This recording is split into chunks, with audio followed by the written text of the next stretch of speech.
বিয়েতে ৫১টা শাড়ি পেয়েছিল মেয়েটা। অষ্টমঙ্গলায় ফিরে এসে আরো ৬টা। এত শাড়ি একসঙ্গে সে জীবনে দেখেনি। আলমারির প্রথম থাকে সে রাখলো সব নীল শাড়িদের। হালকা নীল একটাকে জড়িয়ে সে বলল, তুই আমার আকাশ। দ্বিতীয় থাকে রাখলো সব গোলাপিদের। একটা গোলাপিকে জড়িয়ে সে বলল, তোর নাম অভিমান। তৃতীয় থাকে ৩টে ময়ূর, যেন ৩ দিক থেকে ছুটে আসা সুখ। তেজপাতা রং যে শাড়িটা, তার নাম দিল বিষাদ। সারা বছর সে শুধু শাড়ি উপহার পেল। এত শাড়ি সে কি করে এক জীবনে পরবে? কিন্তু বছর যেতে না যেতে ঘটে গেল সেই ঘটনাটা।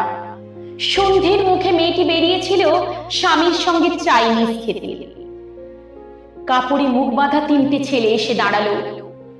স্বামীর তলপেটে ঢুকে গেল ১২ ইঞ্চি, ওপর থেকে নিচ, নিচ থেকে ডান দিকে, ঠিক যেন এল। পড়ে রইল খাবার, চিলি ফিস থেকে তখনও ধোঁয়া উঠছে। এর নাম রাজনীতি, বলেছিল পাড়ার লোকেরা।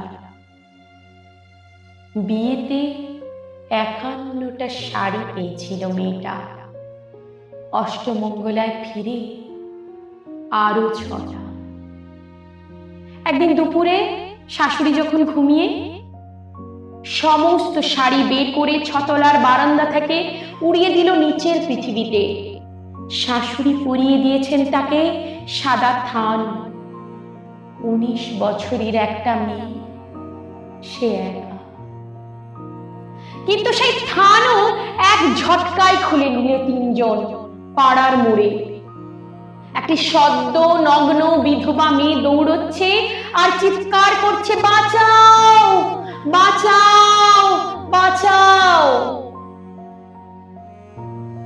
পেছনে ৩জন, সে কি উল্লাস!